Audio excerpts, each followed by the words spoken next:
আজকে ছিল ৩ তারিখ আর আজকে ম্যাচের সাথে সাথে আমার বার্থডেও ছিল। তো হেঁটে আসার পর মাকে দুধ দিয়ে দিয়েছিলাম। মা এখানে পায়েস বানাচ্ছিল আর আমি দুব্ব তুলে দিই ততক্ষণে। আর রেডি হয়ে আমি চলে যাচ্ছি এখন মন্দিরে।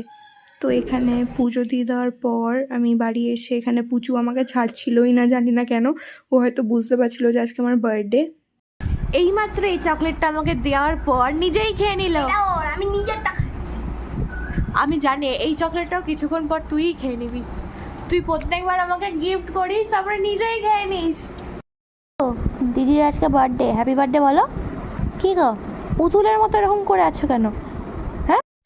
মা আর বাকি সবাই মিলে আশীর্বাদ করে। তারপরে আমি খাবার খাচ্ছিলাম এখানে লুচি ঘুগনি, যেটা প্রত্যেকবার বার্থডেতে কম্পালসারি হবেই হবে।